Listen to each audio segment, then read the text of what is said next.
Bienvenidos, vamos a empezar a meditar en el Evangelio de San Juan, en el capítulo 1, en donde nos dice como título el verbo hecho carne. Voy a empezar la lectura, pero quiero que asocien, por favor, cuando yo digo verbo, que es Jesús. Dice así: en el principio era el verbo, y el verbo era con Dios, y el verbo era Dios. Este era en el principio con Dios. Todas las cosas por Él fueron hechas, y sin Él nada de lo que ha sido hecho fue hecho. En Él estaba la vida, y la vida era la luz de los hombres. Voy a quedarme hasta el versículo 4 y quiero parar aquí porque vamos a meditar en estos 4 versículos. Dice que Jesús, ¿no?, habla del verbo, era con Dios, pero que también estaba al principio, pero que el verbo era Dios. Ustedes muchas veces se han de haber preguntado, ¿cómo es eso que Jesús es Dios, que Jesús ya estaba?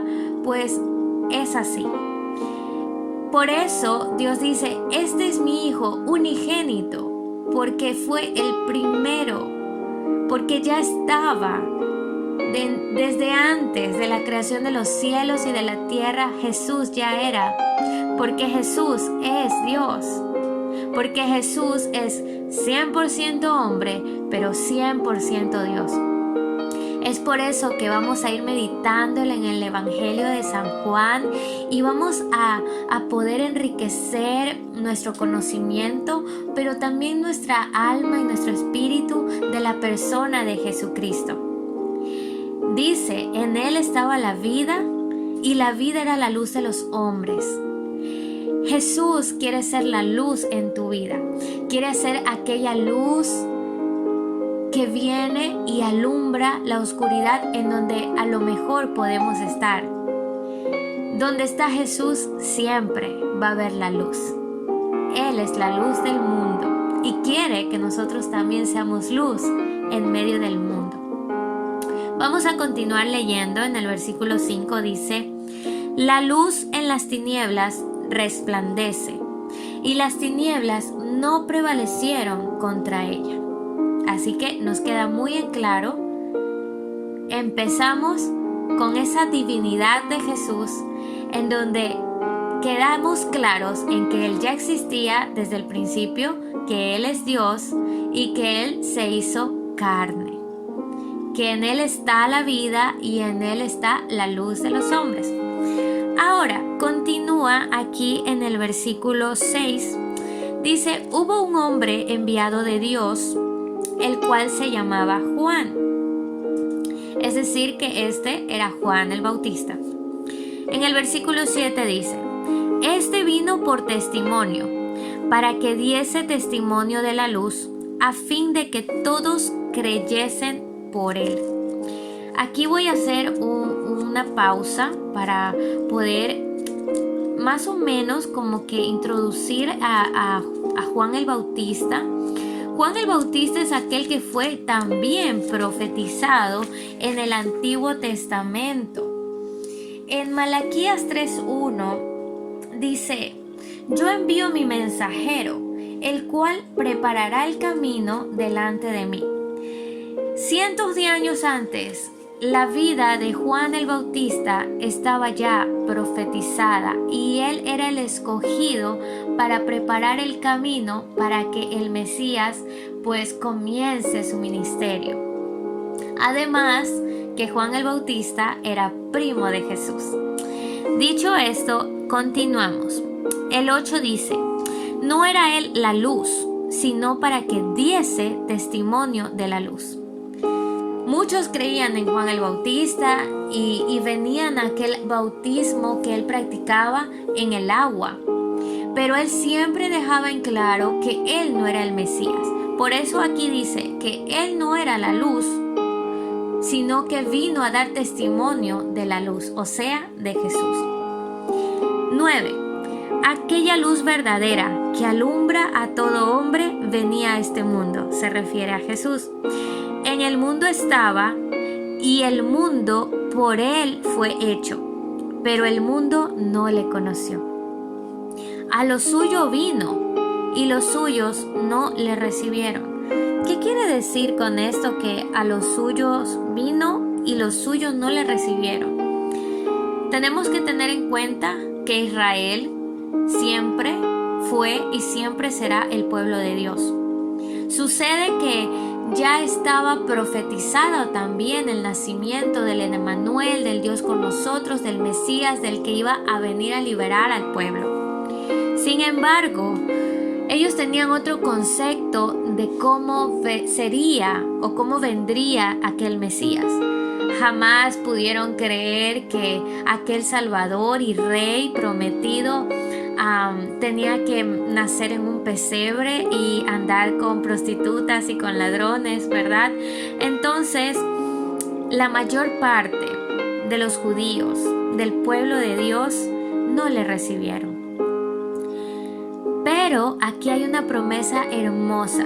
En el versículo 12 dice: mas a todos los que le recibieron, a los que creen en su nombre, les dio potestad de ser hechos hijos de Dios, los cuales no son engendrados de sangre, ni de voluntad de carne, ni de voluntad de varón, sino de Dios. Esta es una promesa que quiero que la tomes para tu vida. Que no seas parte de aquellos que no le recibieron, sino que seas parte del otro grupo, de aquellos que creen en Jesús, que lo reciben en su corazón y que te puedas tomar ese título de ser hijos de Dios, dejar de ser creación y venir a ser parte de la familia de Dios. Esto es muy evangelístico y te lo estoy diciendo con todo mi corazón. Recibe a Jesús. Recibe a Jesús porque lo dijimos, en Él está la luz, en Él está la vida. Jesús es Dios. Y aquel que rechaza a Jesús, rechaza a Dios, porque Jesús es Dios. Seguimos con el versículo 14. Y aquel verbo fue hecho carne y habitó entre nosotros. Y vimos su gloria, gloria como del unigénito del Padre, lleno de gracia y de verdad. Juan dio testimonio de él y clamó diciendo: este es de quien yo decía, el que viene después de mí es antes de mí, porque era primero que yo. Miren cómo Juan el Bautista admite que Jesús ya existía. Y cuando leemos el Antiguo Testamento nos damos cuenta que Jesús está desde el Génesis hasta el Apocalipsis. No había manera en que Juan pueda decir que él era antes de él. No había manera, porque él era mayor que Jesús en edad terrenal. En el versículo 16 dice: porque de su plenitud tomamos todos y gracia sobre gracia. Pues la ley por medio de Moisés fue dada, pero la gracia y la verdad vinieron por medio de Jesucristo. La gracia es aquel regalo inmerecido que tenemos tú y yo. Es aquel perdón de pecados y la misericordia derramada sobre nosotros que nos hace salvos, que nos hace perdonados. Es aquello que realmente no teníamos derecho, pero solamente por Jesucristo ahora podemos vivir en el tiempo de la gracia y de la verdad. En el versículo 18 dice: a Dios nadie le vio jamás. El unigénito Hijo que está en el seno del Padre, Él le ha dado a conocer.